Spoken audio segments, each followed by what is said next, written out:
인생은 아름다워는 대표적인 이탈리아 영화로 1997년 로베르토 베니니 감독이 각본을 쓰고 제작하고 직접 주연 배우로 출연했습니다. 여주인공 니콜레타 브라스키는 실제 그의 부인이죠. 이 영화는 여전히 전 세계 많은 사람들의 사랑을 받고 있는데요. 상복도 많아서 71회 아카데미 외국어 영화상, 음악상, 나무주연상을 받았습니다. 러시아 혁명가 트로츠키는 멕시코 망명 중 스탈린에게 암살당할 것을 알고도 유언장에 인생은 아름다워 라고 적었다고 하는군요. 로베르토 베니니 감독은 이 문장에서 영감을 받아 제목으로 정하고 작품의 모티브를 얻었다고 합니다. 오늘은 이 영화에서 보여지는 다양한 복선들을 통해 인생은 아름다울 수 있는지 느껴보는 시간을 갖고자 합니다.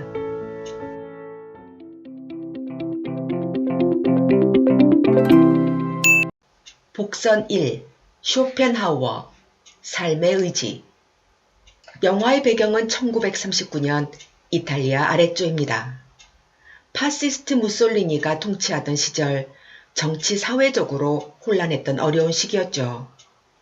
2차 세계대전 발발이 바로 코앞인 엄청난 비극을 암시하는 시대의 첫 번째 복선은 바로 쇼펜하우어의 삶의 의지입니다. 쇼펜하우어는 의지와 표상으로서의 세계에서 이성 중심의 이전의 철학자들과 달리 실제로 인간은 삶의 의지에 지배를 받는 존재라고 말했습니다.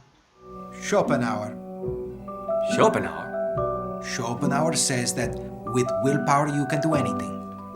주인공 귀도의 인생 철학은 의지만 있으면 무엇이든지 이룰 수 있다로 귀결된다고 해도 과언은 아니죠. Buongiorno, principessa!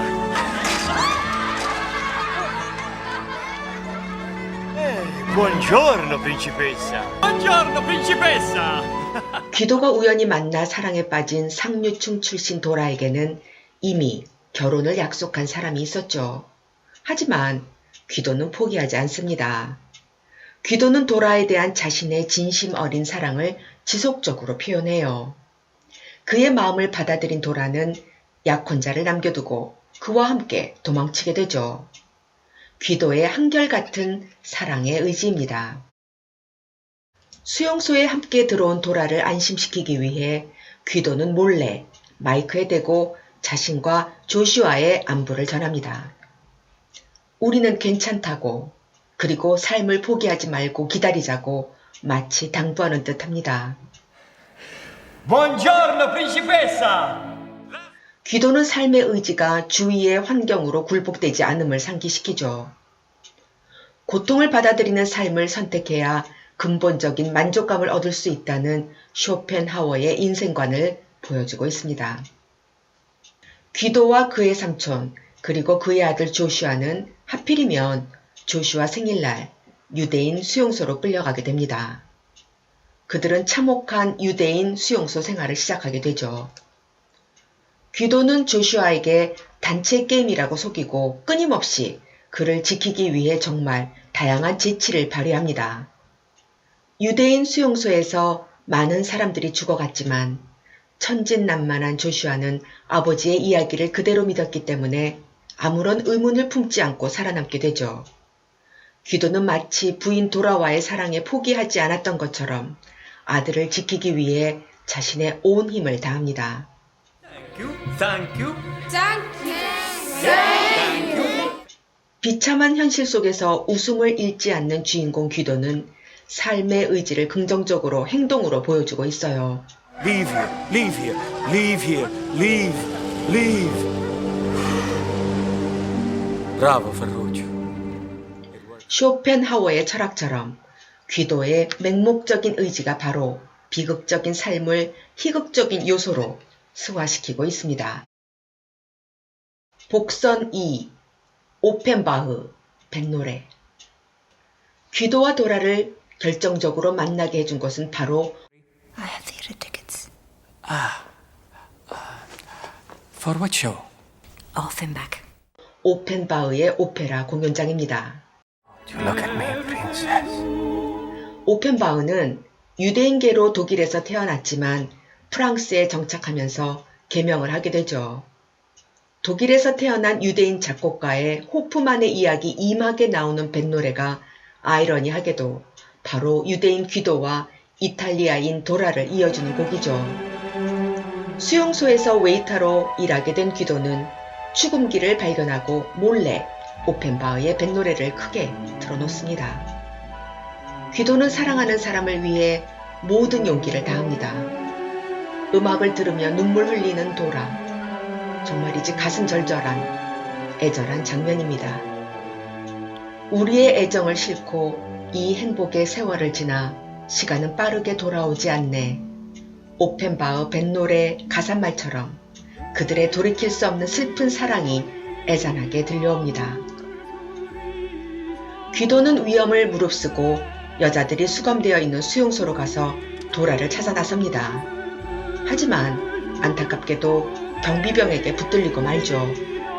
바로 이 영화의 두 번째 복선은 오펜바흐의 뱃노래에 더 이상 지속될 수 없는 애절한 귀도와 도라의 사랑입니다. 복선 3. 탱크. 아버지의 선물. 귀도와 도라에게는 조슈아라는 아들이 생깁니다. I was looking for my tank. Alright, don't worry, we'll find. 조슈아가 아끼는 애착 장난감 탱크가 바로 세 번째 복선이죠. I'll get it for you. Okay. 조슈아가 땅바닥에 떨어뜨린 장난감을 귀도가 찾아서 가져다 줍니다. 왜 하필이면 가장 좋아하는 장난감이 탱크일까요? 전쟁을 상징하고 있으며 행복을 돌려다 주는 사람은 바로 아버지 귀도임을 암시하고 있습니다. 귀도는 강제 수용소에서 오로지 아들 조슈아를 안심시키기 위해 천점을 제일 먼저 따는 우승자에게는 진짜 탱크가 상으로 주어진다고 말합니다. It's finished when you make many points. The tank goes to whoever can earn 1,000 points first. 귀도는 현재 자신들이 가장 높은 점수를 가지고 있다고 조슈아를 안심시키죠. Shh, don't tell him that. We're gonna beat everyone. 귀도는 정말 밉지 않은 거짓말 선수입니다. Don't you move, alright? 전쟁이 끝나가는 지점에 귀도는 아들 조슈아에게 마지막 당부를 합니다. 경비병에게 붙잡혀 곧 죽음을 맞이한다는 것을 안 귀도는 그래도 끝까지 웃음을 잃지 않죠. 오히려 조슈아를 위해 장난치듯 쾌활하게 우스꽝스러운 모습으로 성큼성큼 걸어갑니다. 끝까지 조슈아를 안심시키고 그래도 아쉬워서 자꾸 뒤돌아보는 귀도의 모습이 가슴 뭉클합니다.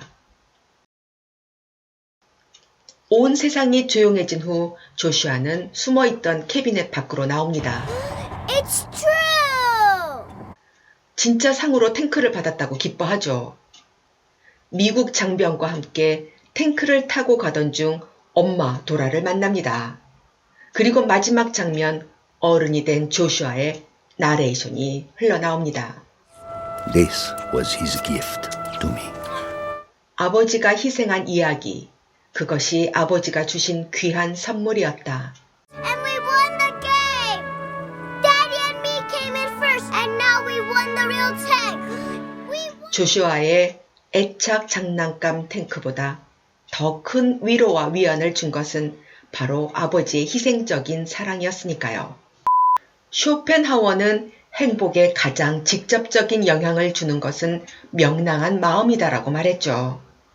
어떠한 상황에서도 결코 웃음을 잃지 않는 귀도, 매사 긍정적으로 생각하고 또 그렇게 믿으며 적극적으로 행동합니다.